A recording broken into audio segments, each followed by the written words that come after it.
নাবালিকাক পলুৱাই নিয়া মৈৰাবাৰীৰ বুলবুল আৰক্ষীৰ জালত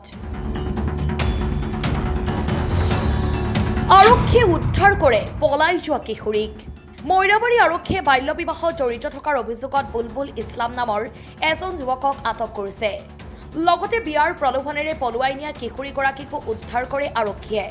মৈৰাবাৰীৰ ভাৰপ্ৰাপ্ত বিষয়া পংকজ দাসৰ নেতৃত্বত এদল আৰক্ষীয়ে ঢিং থানাৰ অন্তৰ্গত কান্ধুলিমাৰী গাঁৱৰ আব্দুল জলিলৰ পুত্ৰ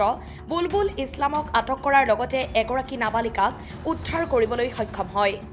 বুলবুল ইছলামে কেইদিনমান পূৰ্বে মৈৰাবাৰী অঞ্চলৰ এগৰাকী নাবালিকাক বিয়াৰ প্ৰলোভনেৰে পলুৱাই নিছিল ইফালে নাবালিকাৰ পিতৃয়ে মৈৰাবাৰীৰ থানাত দিয়া এজাহাৰৰ ভিত্তিত কান্ধুলিমাৰী গাঁৱৰ পৰা দুয়োগৰাকীক উদ্ধাৰ কৰি আনে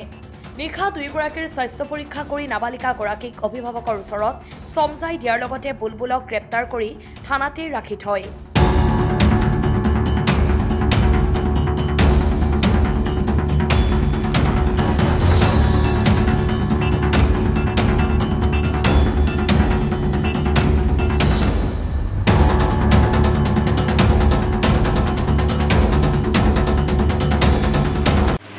তোমাৰ নাম কি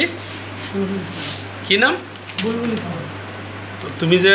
হ্যাঁ 18 বছৰ ছোৱালী এজনী যে পলুৱাই আনিছা কিয় কাৰণে আনিছা আইন নাজানা নিয়ম নাজানা আইন কানুন তাৰমানে হিমন্ত বিশ্ব শৰ্মাৰ যিটো মানে অৰ্ডাৰ দিছিলে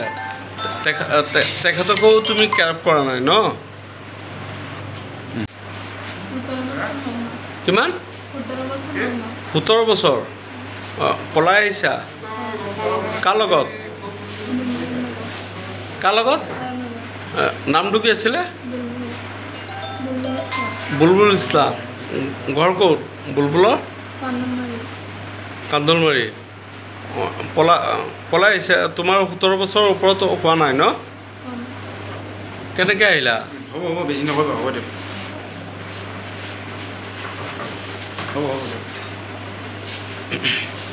মৈৰাবাৰীৰ পৰা নছিদুৰ ৰহমানৰ ৰিপৰ্ট অসম টাইম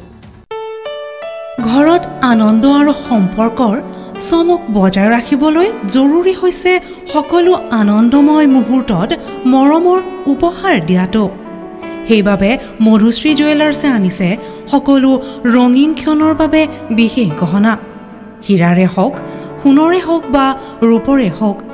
শ্ৰেষ্ঠ ডিজাইনছ আৰু হলমাৰ্কযুক্ত গহনাই ৰাখে সম্পৰ্কক নিখুঁত তেনেহ'লে আজিয়ে আনক আনন্দ মধুশ্ৰী জুৱেলাৰ্ছৰ সৈতে যোগাযোগ কৰক 7002800341 নাইবা ভিজিট কৰক LNB ৰোড নলবাৰী অসম